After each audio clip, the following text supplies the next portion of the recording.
Aujourd'hui, c'est la Iloula de Moshe Rabbeinu alav shalom. On est jeudi 7 Adar. Et bien, Ezat Hashem, demain c'est vendredi, Parashat Vaikra. Il faut savoir une chose, que dans Vaikra, il y a le Aleph et les petits.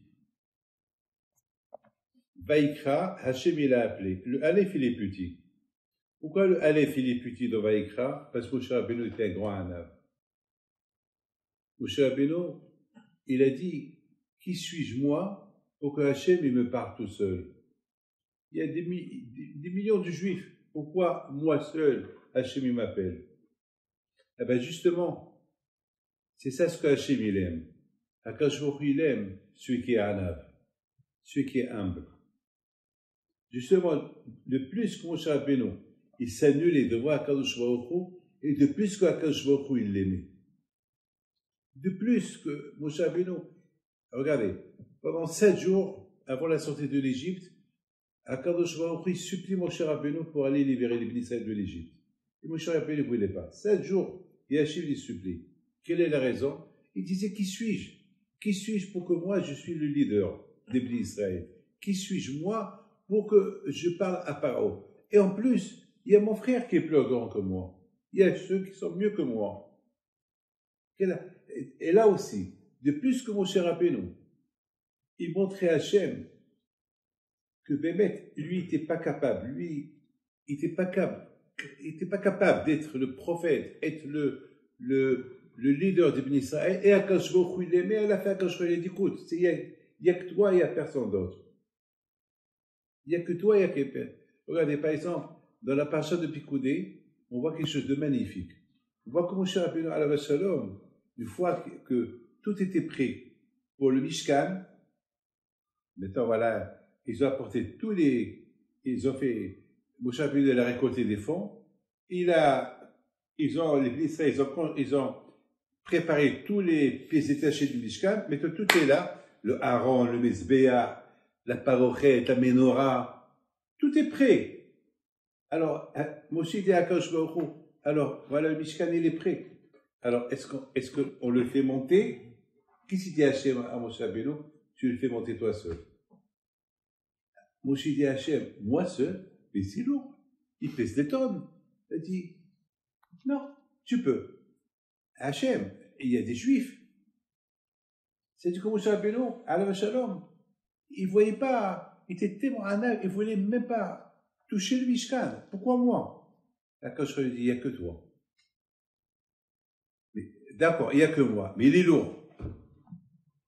Comment je peux faire? Et quand je lui dis, il faut quelque chose de magnifique. Moi et toi, on va le lever.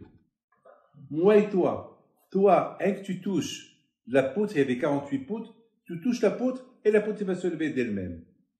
Toi et moi, on va le faire. Il n'y aura personne d'autre. Ah, maintenant, la question se pose. Pourquoi que Hachem et Moshe? Ça, c'est la plus grande question que j'ai posée et que j'ai écrite dans l'avion. Vous savez que dans l'avion, il y avait là-bas les femmes mal habillées. Très mal habillées. Dans l'avion de Costa Rica à New York. 5 heures de vol. Et il y avait un seul moyen. Ou fermer les yeux pendant 5 heures, ou écrire. Ou avoir les yeux sur l'écriture. Ah ben, j'ai choisi l'option d'écrire. Ou bien de dormir. Mais j'arrive pas à dormir. Je suis pas capable de dormir. Alors j'ai écrit. Alors la Akadosh m'a donné la récompense. Il y a des gens qui reçoivent un loto, ils gagnent un loto, ils sont contents. Il y a des gens qui vont gagner plein d'argent, ils sont contents. Eh ben, ceux qui aiment la Torah, lorsqu'ils découvrent la Torah, ils sont contents. Ils sont contents. Prenez Rabbi Haïm Pinto. Prenez tous les tzadikim les tzadikim connus. Pour eux, c'est la Torah. Qu'est-ce qu'il dit David Ameller? Tov li Torat Pecha, Tov li Torat Pecha, mais alfe zavachasem, Tov li Torat Pecha. La Torah pour moi c'est mieux que l'argent et l'or. Ça c'est David Ameller qui dit ça. C'est pas un menteur David Ameller. Ne croyez pas. Il dit David Amelech, Ma hafti Toratecha. Combien j'aime la Torah. Kol hayom esechati. Toute la journée, c'est la Torah. Ma vie, c'est la Torah. C'est David Amelech qui dit ça. Il y a à croire. C'est David Amelech. C'est ce qu'il dit. Et si la Torah elle le dit,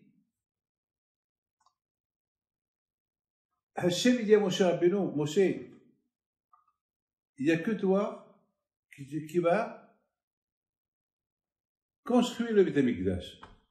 Parce que tous les Juifs, ils ont apporté l'or et l'argent, l'ilishmi, avec une kavana, c'est pour la Kadosh Baruch Hu. Ça veut dire que Hachem, lorsque tu fais une mitzvah, il faut dire ça c'est pour la Kadosh Baruch Hu. Donc tout le monde a apporté l'argent et l'or et du cuivre pour la Kadosh Baruch Hu. Maintenant pour lever le Mishkan, c'est là où il doit être l'ilishmi. C'est là où ça doit être pour moi. Mais qui est capable de lever le Mishkan? Il est lourd. Qui est capable de dire je fais ça pour Hachem? C'est dur parce qu'il y a plein de monde. Le seul capable qui peut faire monter le Mishkan, l'ilishmi, pour le nom d'Hachem, c'est Moshe Rabbeinu. Parce qu'il n'avait pas été ça. Parce que Moshe Rabbeinu,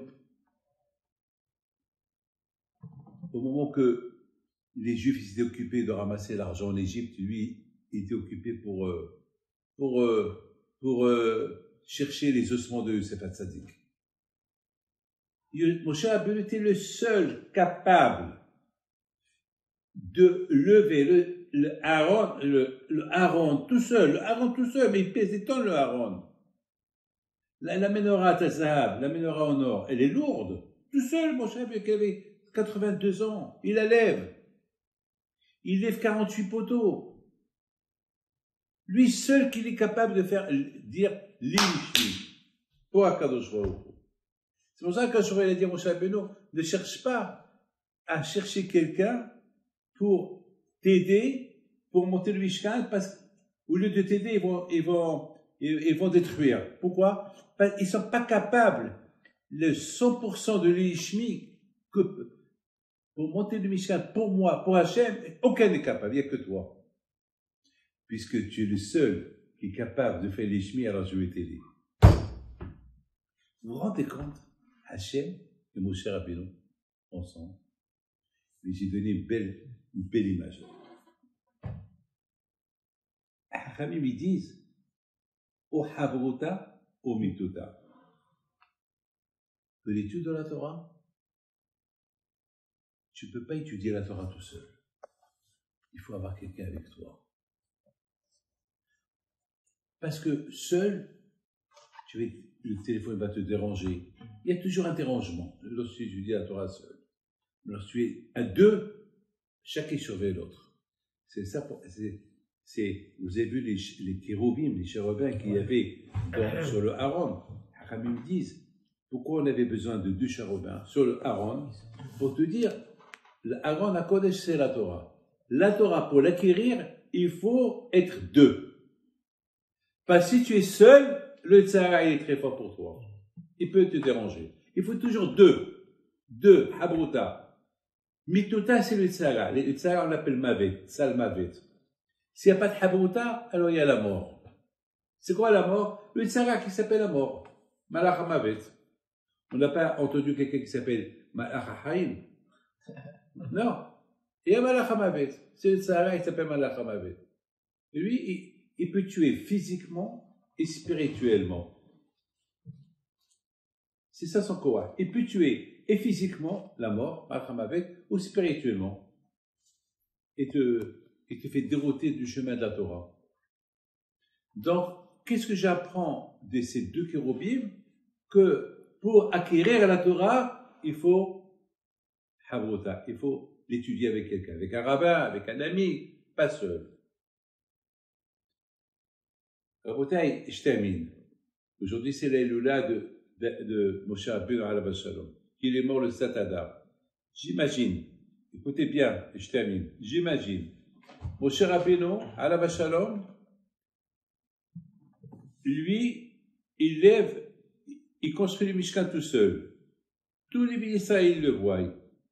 Ils savent que c'est pas Moshe Rabbeinu tout seul qui fait ça, qui l'aide à Kadosh Baruch Hu. Le Mishkan, c'est le Beth Midrash. Pour arriver à être un Ben Torah dans le Beth Midrash, il faut une Havrota. Donc tu as Moshe et tu as Hachem. C'est-à-dire, c'est le symbole de Havrota. Moshe Rabbeinu et Akadosh Baruch Hu, ensemble, ils sont en train de construire le Beth Midrash pour étudier la Torah, les deux. Havrota. Havrota. Le Saint Adar, il y a ceux qui disent que le Saint Adar, il est né Moshe Rabbeinu. Alors 7 et 7, c'est 14. 14, c'est la Gematria de David. Et on a eu cette année 2 Adar. Donc, on a eu 2 Saint Adar. Donc, on est la voix de David Améler, la voix de Mashiach. Et Adar, c'est le mois qui précède le mois de Nissan. Et Nissan, on dit sur Nissan, les Bnei Israël, Nissan Galou, un Nissan a été libéré, et un Nissan, ils vont être libérés. Qui sait que tout ce qui se passe aujourd'hui, c'est des simanim, c'est des signes de la Kajvok qui nous dit, c'est Mashiach va venir. On a eu le Corona, on a eu plein de choses. La guerre du Golfe, plein de choses. Et là, on est en train de vivre une 3e guerre mondiale qui peut être catastrophique. On voit beaucoup des endroits nucléaires qui sont mal gérés en Ukraine, que les Russes, ils ont pris et qui sont mal gérés. C'est ce qu'on lit dans les journaux. Que Dieu préserve, et on sait. Donc on est dans le chemin de David Améler. Hachem nous envoie des signes, réveillez-vous.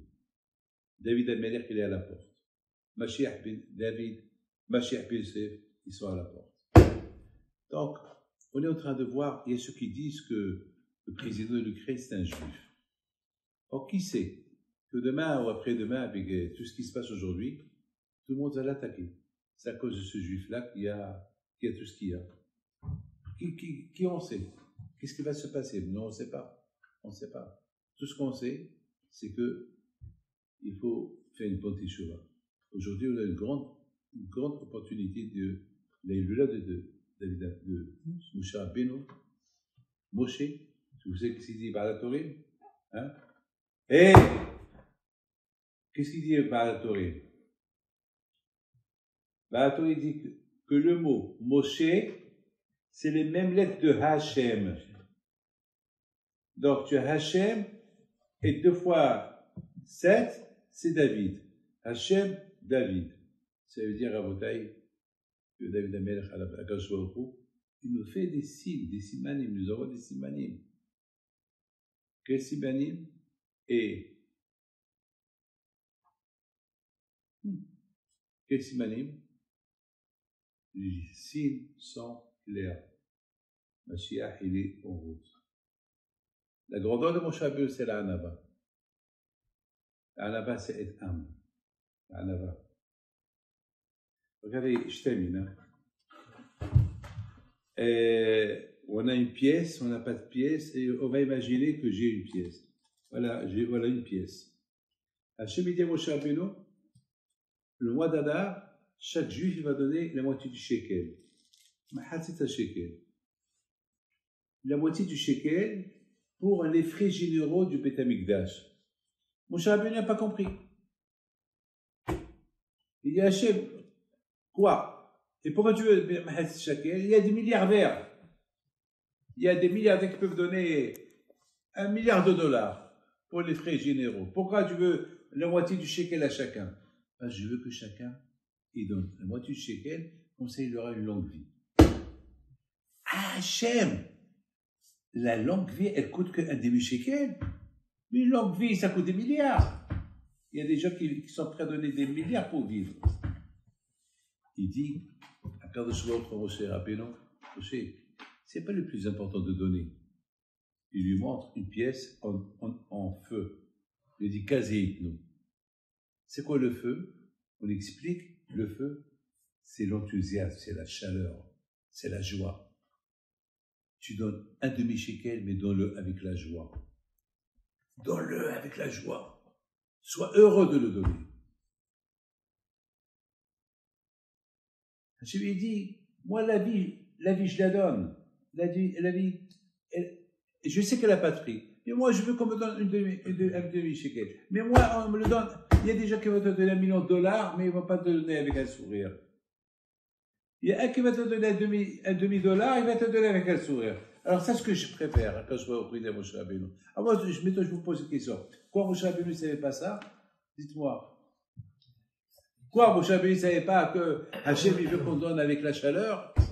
Avec un demi-dollar, quoi, Moshe Rabbeinu, et il ne comprend pas pourquoi donner un mot du shekel.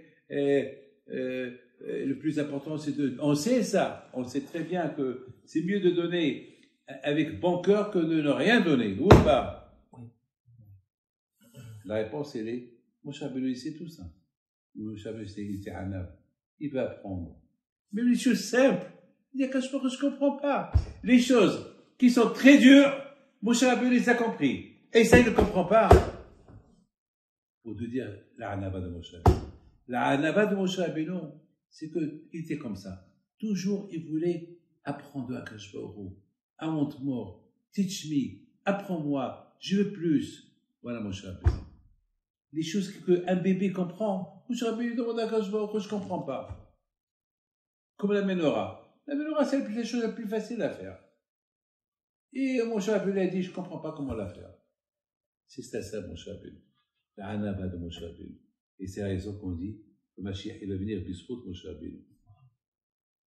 Et on dit que, lorsque le moment où il va venir, il y a un avis, il va aller à la tombe de Moshe Rabbeinu. Il y a un avis seul qu'on est où il est enterré, Moshe Rabbeinu.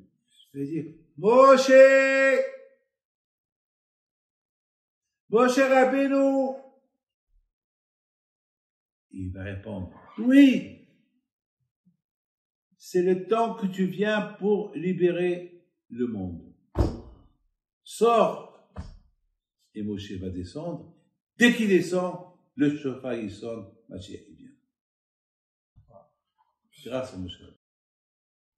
Que les échos de Moshe Rabbeinu soient avec vous avec